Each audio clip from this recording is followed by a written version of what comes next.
Okay, what are we doing today? So this is Mayonnaise? Mahad? Anna, help! Thank you again for doing this. No, of course. Thank you for having me. Cool, so we're talking about some pretty heavy hitting guitars today, so I needed to get the best person for the job to speak about these. This is Anna from the social media team, and welcome to the studio for the first time as well, obviously. Thank you. Anybody who is familiar with our Instagram, with our TikTok, you'll maybe seen Anna kicking about.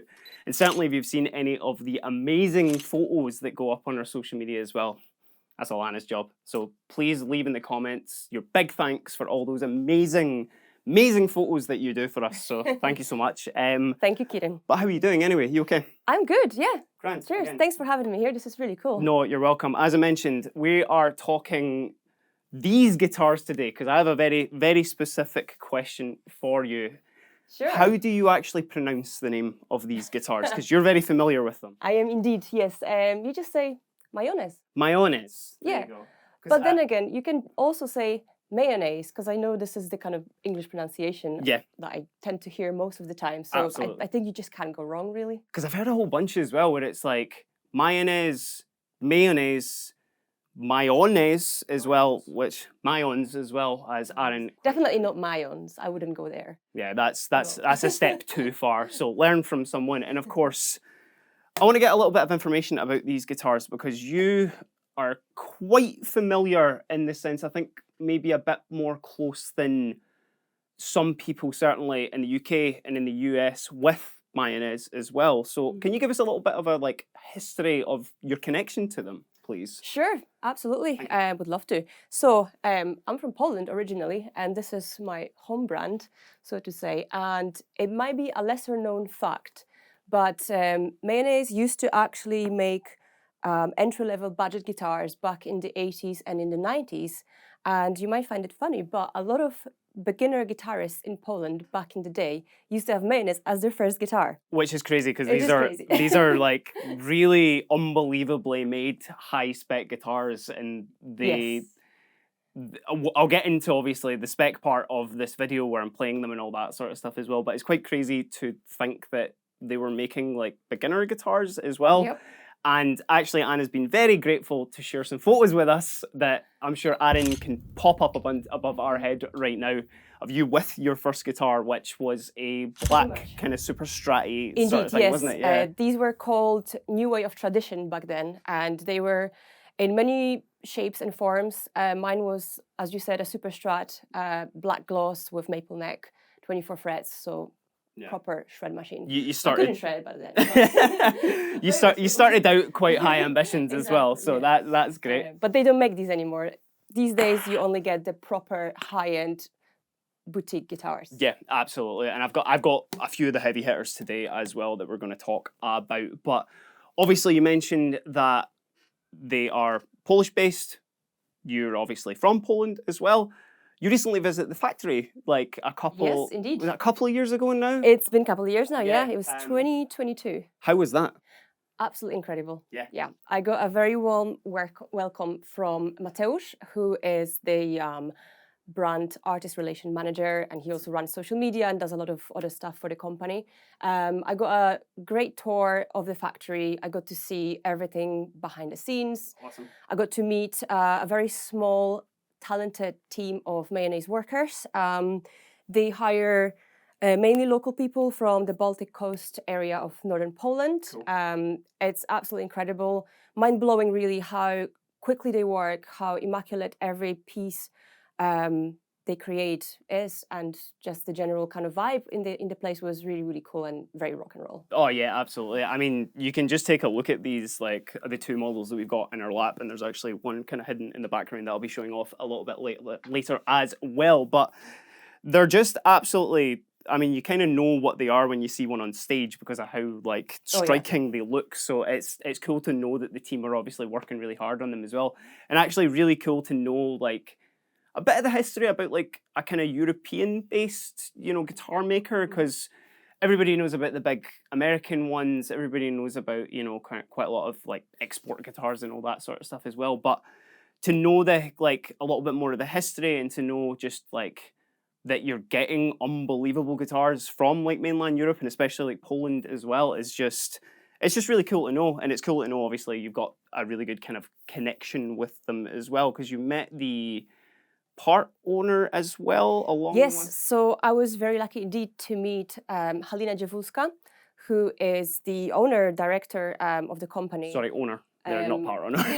she's a legendary woman to me, not only as a kind of figure in the music industry, as a female boss who kind of persevered through a very male dominated field. Oh yeah. So she's an absolute legend, and it was an honor to meet her and to hear the story of the brand, of the company from herself. Yeah, for sure. Was quite an experience to me as well. She started the company with her husband back in the 80s when Poland was still behind the Iron Curtain. Yeah, yeah. So as you can imagine, it was quite a tough beginnings for a guitar makers back then. Yeah, absolutely.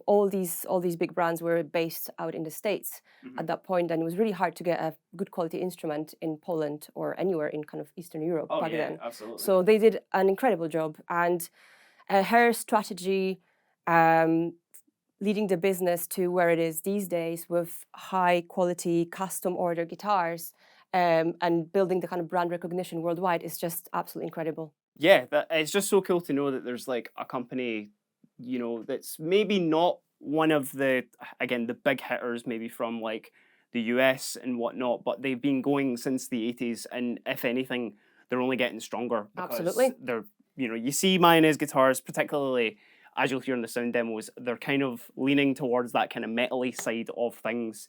And it's just really cool to see like, you know, big bands out there playing these instruments in these stadiums and making them sound incredible. So one last question as well.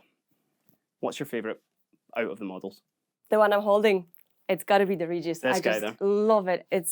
There's something about the shape, there's something about the way it feels, the build, and the sound. Oh, it's unbelievable. And I will get around to this one as well, but we're going to start with my favourite one first, which is the Duvell. But for again, thank you so much for stopping by the studio today and giving us a bit of a history lesson there, Anna. Absolute pleasure. Thanks for having me. I'm going to make some noise on these now. Make some noise, Keiran. I'm going to take some photos when you finish. Sick. Thank you. Cheers. So again, big thanks to Anna for coming into the studio and giving us a bit of a personal history with Mayones. Now, certainly before I jump into the specs of this guitar that I've got on my lap, and actually for the other two models that I've got with me with the Regius and the Hydra, which is just behind me, the Mayones kind of guitar production, I guess, is much like a lot of other custom shops and sort of specific guitar makers as well. They do give you the option not only for us to spec up our own models, which some of these have been specifically done by us, but also it gives customers the option to come to us to actually customize their own model based on, you know, their kind of core models, I guess we should say, which are the three that I've got with me today. So the ones that you're seeing are, you know, quite specific in terms of what is in them, but just know that if there's a particular one that you're maybe leaning towards that you quite like, know that there are options within them to actually, you know, spec it the way that you need it to, whether it be wood choice, pickup choice, you know, anything like that, basically. Mayones are really, really cool for that. But let's look at the guitar that is in my lap right now, and the one that I said was my favourite. This is the Duvell. Now, this is the bolt-on option in the Mayones catalogue. It's not the only one, but in terms of their core sort of, I guess, metal-y sort of focused ones, because that's kind of where Mayones have carved out their identities within that sort of metal guitar landscape. There is another one called the Aquila, which I'm going to just double check it is actually called that. I was right, it is called that. But that is more of a sort of, if you don't want your S-style guitar to be as pointy as the Duvell, that one is a little bit more traditional like. So let us know if you want me to do a sort of checkout in that. Happy to do it. Leave a note in the comments if you want to see me check out that model. So to give this model its full Sunday name, this is the Mayones Duvell V24, Duvell Elite V24, Kaya in trans pink. I only got one small mistake there, so I think I deserve a little pat on the back for that. But Looking into this guitar here, running down the specs of it, as I mentioned, it's a mahogany and a kaya body there with this stunning flame maple top, which has got that, you know, really nice trans pink finish to it. I'm going to go into the hardware and whatnot just in a bit and let you hear those pickups, but as I mentioned, we've got the bolt-on design of the Duvell there, which has got this really, really nice hand carve in there.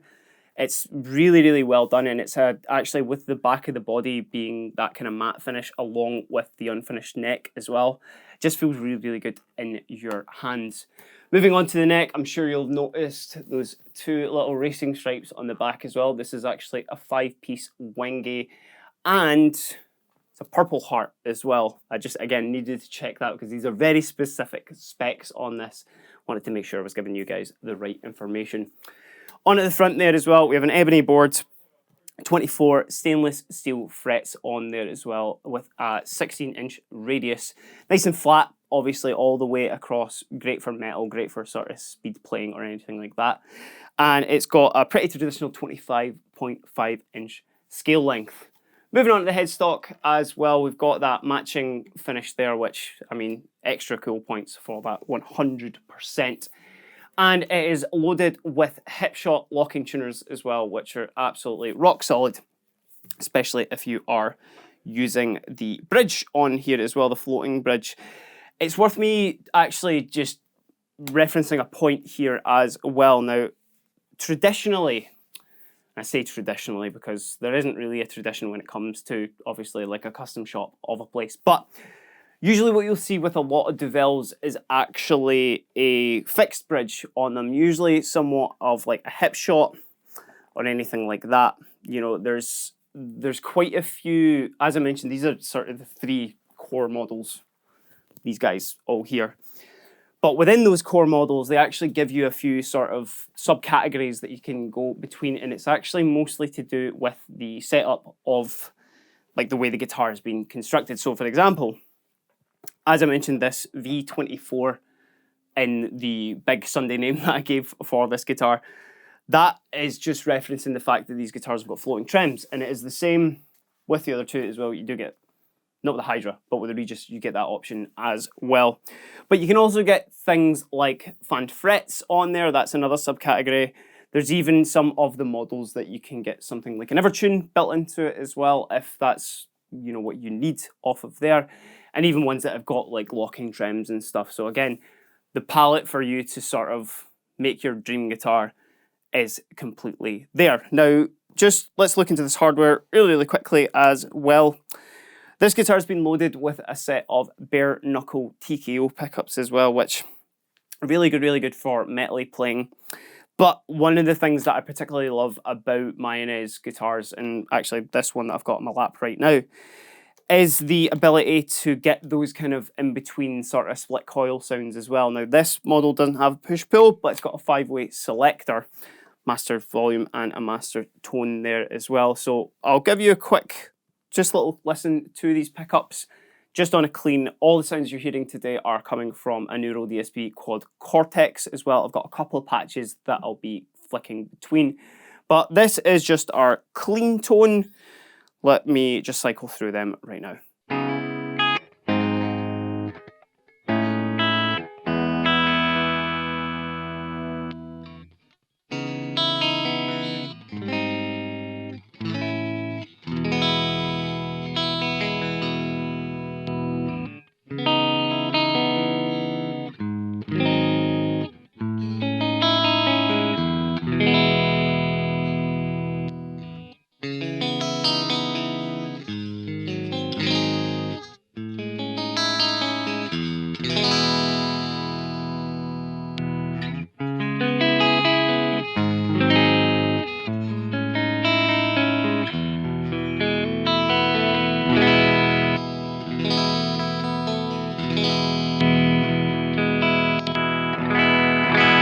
So much in the same way that you can customize certain aspects of the guitars to how you want, Mayones don't particularly stick to the one pickup as well. You do have quite a few options to choose from. The bare knuckle TKOs in this one, as I said, really kind of suit that sound, but there are options for you to have other pickups installed into the guitars as well. I'll probably touch on this a little bit when I'm looking at the other guitars because these are all loaded with bare knuckles too. But say, for example, you want a set of like Fishman Fluence in there. Say you want a set of Lawlers, if you want something that's that little bit more vintage inspired. You know, the options are quite out there. I mean, I've seen Mayones actually set up with a lot of Seymour Duncans as well, so they're not particularly sort of focused on just that one core tone. They'll sort of get whatever you need into the guitar. So let's hear the Duvell through a couple of different tones. I'll do some clean ambient stuff and some more kind of high octane metally stuff as well.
Moving on to our next model, which, as Anna mentioned at the start, this is her favourite in the lineup. This being the neck through model in the Mayones lineup. This is the Regius. Now, much like the Duvell and the Hydra that I'm going to talk about as well, the Regius has got a couple of different options in its lineup too, including a model called the Core, the Regius Core, which actually has got a slightly like arch top to it. It's almost kind of like, see that kind of like PRS sort of vibe as well, which it feels really stunning to play. But this one that I've got here, this just being the Regius, this has just got a totally flat top to it, which is really cool. But obviously looking into this guitar as well, it's absolutely stunning. So I'll run down some of the specs, but important to say as well, much like the other ones as well, again, I'm a proper broken record of this as well, but you can load them with either float and trem, lock and trem, and Evertune. Loads of different options for you, so don't feel like you're stuck, you know, with the one particular model if you do want some extra bits on it. So to give this its full Sunday name as well, and I can guarantee I'm probably going to trip up on this one, but this is the Mayones Regius 6 Swamp Ash Poplar and Aquamarine Horizon Satin with bare knuckle TKOs. I needed just a little bit of help at the end there, but the most notable thing about certainly this model, and it's quite a sort of, I guess, a calling card of Mayones as well, is, so this is a Swamp Ash body, but it's got this absolutely insane poplar top on it as well. Mayones known for using some really exotic woods on some of their guitars. It's what make them stand out so much. And obviously this has got this super cool aquamarine sort of like gradient to it as well, which looks absolutely insane. Looking at the back as well, this is just another like absolutely wild thing about this guitar, I think. This one's actually got an 11-piece neck on it as well, which you can actually see where it goes through the body and whatnot as well. But this is a Wenge mahogany and Purple Heart and maple 11-ply neck, which is just absolutely insane to look at, and it feels really, really good. One thing I didn't touch on with the Duvell actually was the shape of the neck, which is just, it was really, really comfy. It's very kind of C-shaped sort of there. Nothing too out of the ordinary than what you would expect with any sort of high-octane metal-y guitar. But what I would say about this Regius particularly, that it's got a bit of a flatter neck to it. It's a little bit wider, certainly to my hands, that I'm feeling just now. So again, you've got options for different, you know, neck shapes and all that sort of stuff as well, which just the customization is off the charts. 24 frets on this guy as well on an ebony board, and these are stainless steel frets, actually, mention that too. Now this model has got a 25.4-inch scale length as well as the 16-inch radius as well. Hip shot locking tuners and of course extra cool points. Come on, look at that headstock. It's even got the gradient on there as well. Moving into the hardware too. Hip shot fixed bridge on that guy. Got the bare knuckle TKOs, and this model is actually 3-way selector with a push-pull master volume. So actually not too much to be thinking about here as well. Just great for just playing. So let's get into some sounds for this as well, seeing as we've heard those bare knuckles all clean.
so the last model that I want to talk about today, and it's certainly easy to pick this one out of the lineup of Mayones, because it fills the position of the headless guitar in their lineup. Now, I'm not here to settle the debate whether you love them or hate them. That's for you to fight about in the comments there. But looking at the Hydra, the immediate thing that I sort of get the impression of that it's very closely based on the Duvell. So you know what, I'll get it and I'll show you just them right beside each other. They both got the same sort of horn design on them, similar body shapes, actually similar construction as well when I get into the specs of them. But what I think the Hydra is going for is obviously that more modern sort of headless design that a lot of players are into. A little bit more ergonomic, and actually with the body as well, they have this like really cool cut down there, which if you do want to sit like this at all, it feels really comfortable. A lot of other headless guitars do the same thing as well, but it's obviously just to alleviate a little bit of weight, but also with this particular bridge, which I'll touch on as well, obviously this gives you just like really, really minute sort of like micro tuning adjustments as well. And the fact that it's locked on both sides too, kind of locked down the bottom there, it's really well anchored in there down at the bottom, just means that, you know, your tuning stability is going to be just that more rock solid. So looking just into the specs of this model, we've got a mahogany and a Kaya body with Kaya top, there, which has actually got a 3A poplar top on there as well. This guy's going for that kind of more like darker sort of finish with it, which I think really like contrasts really well with that gold hardware. It looks absolutely stunning. Actually, you get the little Hydra logo just there because, you know, there's no headstock for it to go onto. You've got a 6-bolt bolt-on neck there as well, giving it the same sort of feel as I mentioned with the Duvell. And it's also got the 5-piece Wenge and Purple Heart neck there. Very similar shape to that Duvell that I was playing as well, which is just really nice, comfy sort of C shape there. You can get your hand right around it if you need to. 24 stainless steel frets, much the same on an ebony board, and then obviously no locking tuners on this guy because you don't need them. But they are little Allen bolts just up there. You would feed your string all the way through, kind of out the top, just there by the Mayones logo. Then you would snip them and then just tighten your strings up there, much kind of like a locking trem, well, a locking nut, I guess. That's trems down the bottom there. But if we're looking into the hardware of this guy, again, this one's been loaded with bare knuckle TKOs too, which, you know, they're just a really good sort of all-round pickup for these guitars as well. But like I mentioned, you can get quite a few different models in there as well.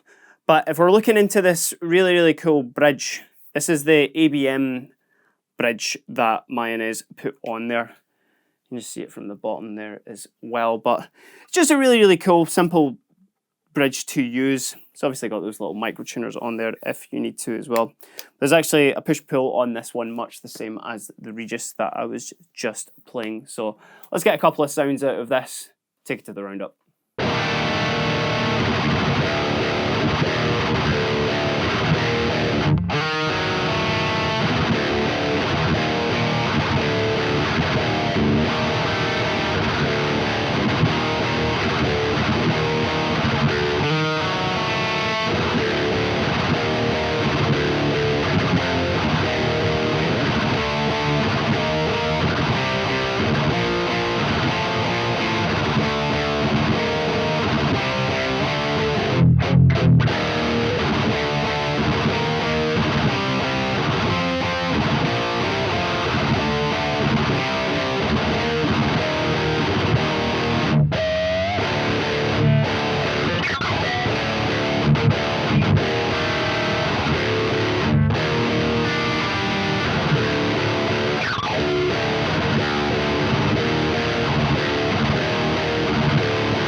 So that about covers it for what I wanted to talk about Mayones today. And you know what, I'll get the Regius in my lap for the last little bit here, just to give it a little bit more time in the sunshine, because that top is stunning on there.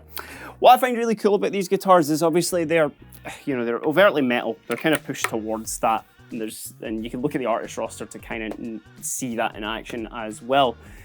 But there's so many sounds you can get out of these, and because they are so customizable, I don't think they're one-trick ponies. You know, they're not the kind of guitar that just need to be played like through a 5150 and just chugged on consistently. You can get quite a lot out of them. And certainly if you've seen, whoever's playing these, there's a lot of like technical players and everything that are using these as well. So it shows just what you can really use them for. But also just the fact that there is such high quality guitars that are not just coming from the US and the UK. It's really cool to see, you know, a brand like Mayones that, as Anna said, they maybe didn't have the easiest of starts in their, you know, when they started the business up. But to see them thrive and to see them like be able to carve out their own sort of identity in the guitar world, I think it's just super, super cool. But let me know what you think about Mayones guitars down in the comments below. And if you have liked the video at all, give us a like and give us a subscribe. It would really help the channel. And certainly our subs are just, you know, reaching some goals just now, which we never thought we would reach. So that's really, really cool to see. But till next time, I've been Keiran, and this has been a little look at some Mayones guitars. Have a great day.